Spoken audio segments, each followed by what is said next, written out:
Hello friends, स्वागत है आपका हमारे यूट्यूब चैनल पर।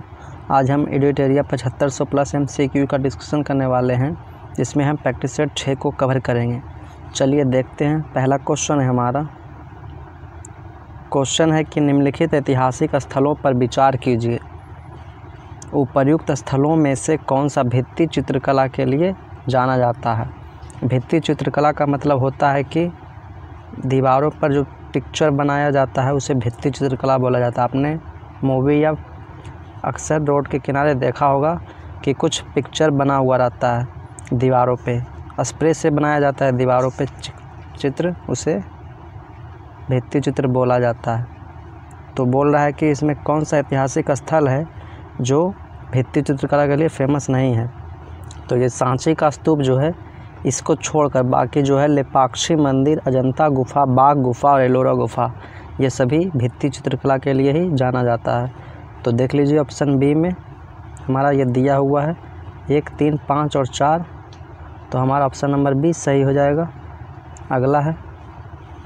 अगला है कि आर्य मंजूश्री मूल कल्प निम्नलिखित में से किससे संबंधित है।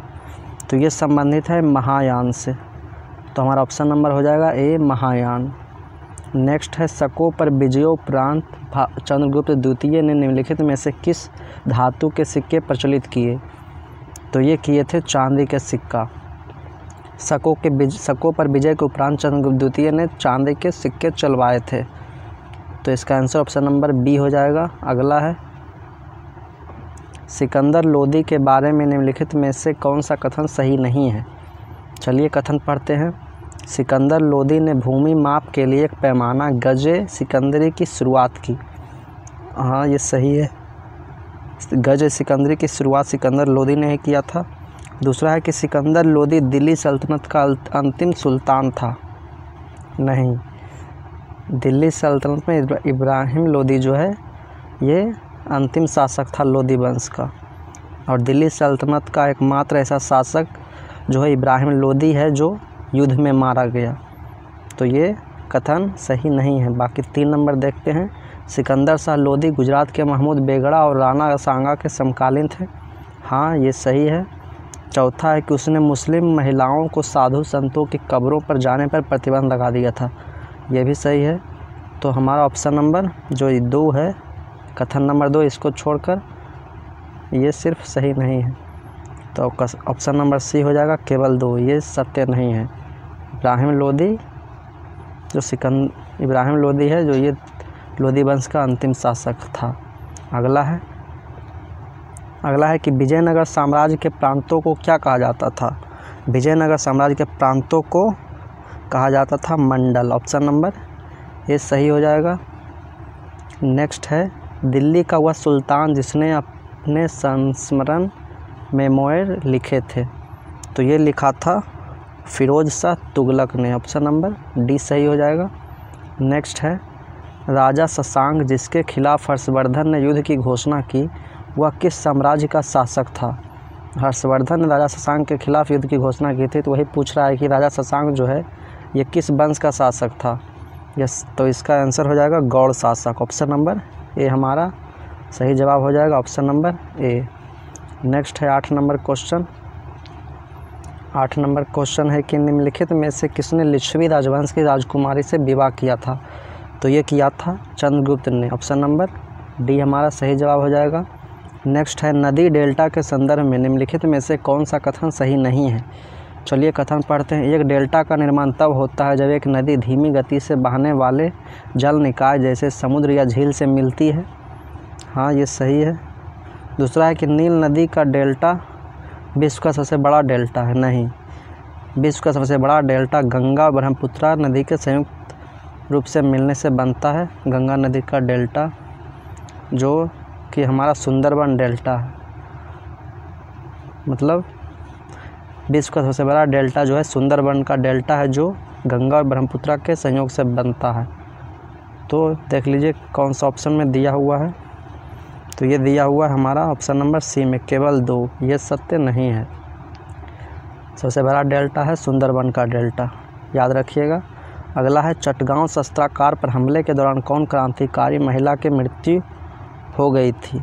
तो ये हुआ था प्रीति लता वाडेदार के, ऑप्शन नंबर ए सही हो जाएगा।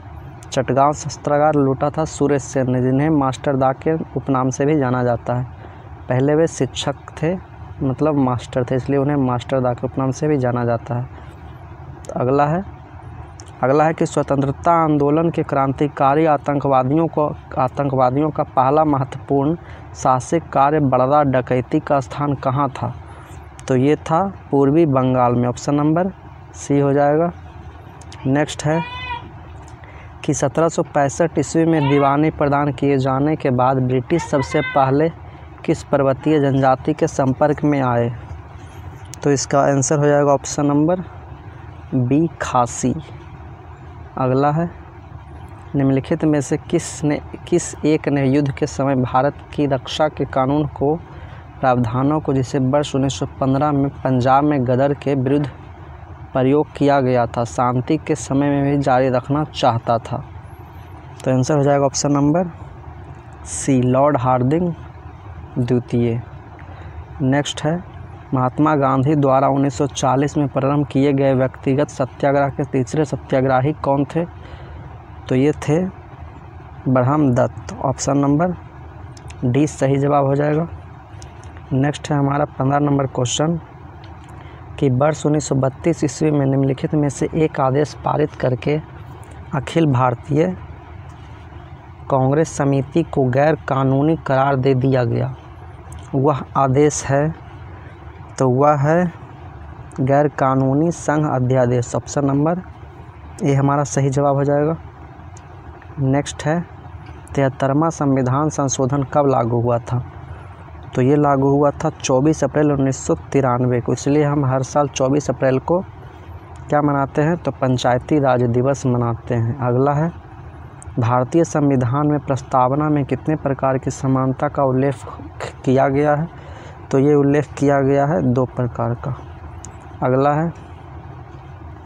अगला है कि राष्ट्रपति उम्मीदवार को प्रचार हेतु सामान्यतः कितना समय मिलता है? ये मिलता है 2 सप्ताह, ऑप्शन नंबर ए हमारा सही जवाब हो जाएगा। नेक्स्ट है, किस अनुच्छेद में शहरी स्थानीय निकायों से संबंधित 18 कार्यों की सूची दी गई है? तो ये दी गई है अनुच्छेद 243 का डब्लू में, ऑप्शन नंबर ए हमारा सही हो जाएगा। नेक्स्ट है, भारत में संपत्ति के अधिकार की क्या स्थिति है? तो ये स्थिति है, यह विधिक अधिकार है जो किसी भी व्यक्ति को प्राप्त है। और संपत्ति का अधिकार पहले मूल अधिकार था, लेकिन यह 44वां संविधान संशोधन के द्वारा हटाकर अनुच्छेद 300 का में डाल दिया गया है। अगला है, निम्नलिखित में से कौन सी 1919 के भारत सरकार अधिनियम की विशेषता नहीं है? तो ये विशेषता नहीं है, सिखों को सांप्रदायिक प्रतिनिधित्व दे दिया गया, ऑप्शन नंबर डी हमारा सही जवाब हो जाएगा। नेक्स्ट है, निम्नलिखित में से डैज कायांतरित शैल नहीं है? तो इसका आंसर ऑप्शन नंबर है सैंडस्टोन। अगला है, रायमोना राष्ट्रीय उद्यान भारत के किस राज्य में स्थित है? ये स्थित है असम में, ऑप्शन नंबर ए हमारा सही जवाब हो जाएगा। नेक्स्ट है, पृथ्वी के चुंबकत्व के लिए डैज उत्तरदायी है? ये उत्तरदायी है बाह्य कोर, ऑप्शन नंबर ए हमारा सही जवाब हो जाएगा। नेक्स्ट है कि निम्नलिखित पर विचार कीजिए। नागार्जुन सागर, इडुक्की, अलमाटी और अमरावती। बोल रहा है उपर्युक्त बांधों में से कौन कृष्णा नदी पर स्थित है? तो ये स्थित है नागार्जुन सागर बांध जो है ये कृष्णा नदी पर है, और अलमाटी बांध केवल ये 1 और 3 यही कृष्णा नदी पर स्थित है। तो हमारा ऑप्शन नंबर हो जाएगा, देख लीजिए 1 और 3 किस ऑप्शन में दिया हुआ है? ये दिया हुआ है ऑप्शन नंबर ए में, हमारा ऑप्शन नंबर ए सही जवाब हो जाएगा। नेक्स्ट है 26 नंबर क्वेश्चन है कि निम्न में किसकी बीमा रेखीय संवेग की बीमा के समान होती है? तो ये समान होती है आवेग के, ऑप्शन नंबर बी हमारा सही जवाब है। नेक्स्ट है कि एक तरंग के लिए आवर्त काल द्वारा विभाजित तरंग दैर्घ्य किसके बराबर होती है? तो ये बराबर होता है ऑप्शन नंबर सी के, तरंग वेव के।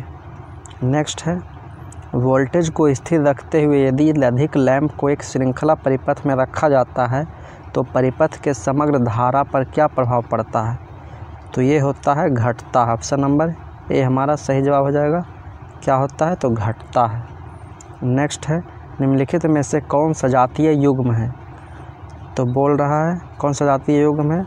तो इसका आंसर है ऑप्शन नंबर सी, HCHO बाद CH3CHO। अगला क्वेश्चन है, रदरफोर्ड का अल्फा कण प्रकीर्णन प्रयोग किसकी खोज के लिए उत्तरदायी है? ये उत्तरदायी है परमाणु केंद्रक की। परमाणु केंद्रक का खोज रदरफोर्ड ने किया था। अगला हमारा क्वेश्चन है 31 नंबर, कि निम्न में से कौन सी धातु ठंडे जल के साथ हाइड्रोजन गैस निकालती है? तो ये निकालती है हमारा पोटेशियम। पोटेशियम के साथ जब जल की अभिक्रिया कराइएगा K+H2O तो ये KOH का होल 2 और हाइड्रोजन गैस का रिसाव होगा, मतलब निकलेगा। अगला है कि पॉलीएक्रिलोनाइट्राइल का औद्योगिक स्तर पर क्या नाम है? तो इसका नाम है ऑरलोन, मतलब एक्रिलेन। अगला है, फुफ्फुस गुहा में भरे तरल का क्या कार्य है? तो इसका कार्य है फुफ्फुस आवरण को नम तथा चिकना बनाना। ऑप्शन नंबर ए हमारा सही जवाब है। नेक्स्ट है, उपास्थि निम्न में से किसमें नहीं पाई जाती है? ये ब्रिक में नहीं पाई जाती है। हमारा ऑप्शन नंबर सी सही जवाब हो जाएगा। नेक्स्ट है, जीवों में आनुवांशिक विभिन्नताओं का मूल स्रोत होता है। तो इसका आंसर हो जाएगा ऑप्शन नंबर डी, लैंगिक जनन। ऑप्शन नंबर डी सही जवाब हो जाएगा। उपास्थि में पाई जाने वाली प्रोटीन है, तो ये कौन सा प्रोटीन है जो उपास्थि में पाया जाता है? तो हमारा आंसर हो जाएगा ऑप्शन नंबर ए, कॉन्ड्रिन। अगला है, निम्न में से कौन सा एक कशेरुकियों का उत्सर्जन अंग नहीं है?